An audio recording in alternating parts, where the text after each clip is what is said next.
DS nursery वाला है रोहन मीणा। जो रोहन मीणा का संघर्ष किस प्रकार रहा और जो किसानों को बार बार वीडियो डाला कि किसानों को सपोर्ट करते हैं हमारे रोहन मीणा। आजकल खेत खाली हो रहे हैं, बाजरा की कटाई चल रही है और खेत खाली होने के बाद में जो पेड़ पौधे हैं, वो जो छोटे छोटे पेड़ पौधे, उनको किस प्रकार आप तैयारी करवाते हैं, थोड़ा सा किसान भाइयों को बताओ आप। देखो भाई साहब, सबसे पहले तो वीडियो देखने वालों को मेरा राम राम। और मेरी नर्सरी का नाम है BDS नर्सरी वाला। मेरा कॉन्टैक्ट नंबर आप नोट कर लो, 8233 820445। मैं एक बार दोबारा से बोल रहा हूँ, 8233 820445, जो कि स्क्रीन पे भी चल रहे होंगे। अब अपन बात करते हैं, ये जो आपके सामने ताइवान पिंक अमरूद की हमने पौधे तैयार कर रहे हैं। ये पौधे तैयार हो रही है जो किसानों के इस टाइम जो खेत खाली हो रहे हैं उनमें जाके ये सारी पौधे लगेगी। और ये 65 रुपये से 70 रुपये का एक पौधा देते हैं हम किसानों को।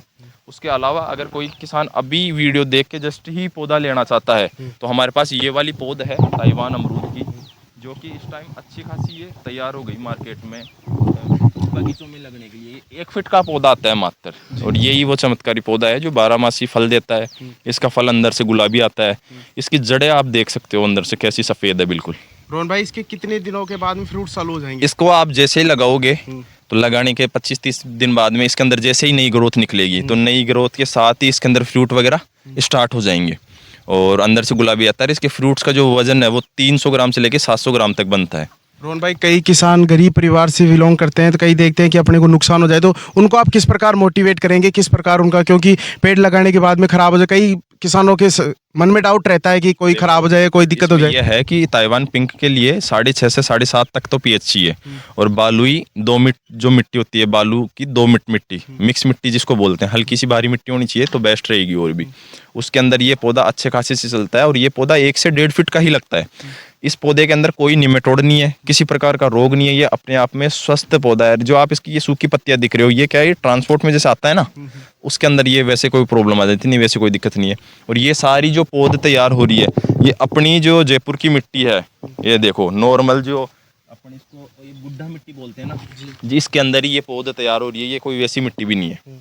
और ये अभी 9000 पौधे तो ये ताइवान पिंक के तैयार है। और ये अपने पास 7-8 हज़ार ये पौधे हैं जो डायरेक्ट किसानों के बगीचों में लगेगा। और कौन कौन से पौधे आपके पास अवेलेबल है, कौन कौन से पौधे आपके पास है? उसके अलावा सर, जैसे कोई बगीचा लगाना चाहता है तो आंवले की मेरे पास 2-3 तरह की वैरायटी मिल जाएगी। उसके अलावा 2-3 प्रकार की नींबू की वैरायटी है अपने पास, चीकू की वैरायटी है, पाम के पौधे, अपने मोरपंखी के पौधे, या किसी भी प्रकार का फ्रूट प्लांट, आम, आड़ू, आलू बुखारा, मौसमी, किन्नू, इंग्लिश रोज, देसी गुलाब, देसी वाइट गुलाब, अंजीर, 12 मासी आम का पौधा, ब्लैक फाइकस, ग्रीन फाइकस, इस तरीके के सभी पौधे हम रखते हैं।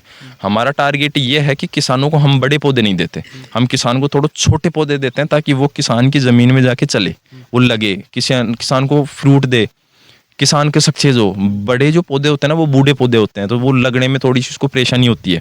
तो आजकल जो बड़े बड़े प्रॉपर्टी डीलर है, बड़े बड़े फार्म्स जो डेवलप हो रहे हैं, जो करोड़पति आदमी है, तो उनके यार वो 20 पौधे लिए, उनके 5 पौधे खत्म भी हो गए, 10 पौधे मर भी गए, तो उनका कौन सा फर्क पड़ेगा। लेकिन किसान अगर बड़े पौधे ले गया, उसके 10 पौधे मर गए तो उसकी तो हो ही गया ना, वो बागवानी दोबारा थोड़ी करेगा, वो तो लॉस लगेगा। क्योंकि यार 1-1 रुपये का हमें पता है कि क्या कीमत है 1-1 रुपये की। वो संघर्ष देखे हुए हैं। मैंने सुना था कि आपने 500 रुपए से बिजनेस स्टार्ट किया था। शुरू के अंदर 500 रुपये से बिजनेस स्टार्ट किया था, जिस दिनों में मेरे पास 1-1 रुपये खर्चे के लिए भी नहीं थे मेरे पास खुद के पास। और आज अच्छी खासी शुरुआत की है और अच्छे खासे हम इनकम कमा रहे हैं, मेहनत की है। तो मैं भी यही चाहता हूँ जो मेरे बेरोजगार साथी युवा भाई है, उनको किसी सरकारों के पास इधरनों प्रदोषणों में जाने की जरूरत ना पड़े, वो अपने घर पे खेती करे। और एक चीज़ और है, मेरे से कोई पौधा लेगा, मेरे से कोई कांटेक्ट में रहेगा तो उसको मैं बिजनेस करना सिखाऊंगा, धंधा करना सिखाऊंगा, फार्मिंग से रिलेटेड, खेती बाड़ी से रिलेटेड जो बिजनेस होते हैं। तो आप हमारे को व्हाट्सएप पे एक हाई का मैसेज भेजो, क्योंकि देखो भाई मेरे पास कॉल बहुत ज़्यादा आते हैं, तो इसकी वजह से कोई भी किसान साथी अगर व्हाट्सएप पे मेरे को मैसेज डालेगा तो जाहिर सी बात है मैं उनको रिप्लाई कर पाऊंगा या मैं उनको जोड़ पाऊंगा। वो मेरे व्हाट्सएप स्टेटस देखेंगे, मेरी जो सोशल मीडिया आईडी वगैरह वो उनको भेज दूंगा, तो वहाँ से भी वो जानकारी प्राप्त कर सकते हैं।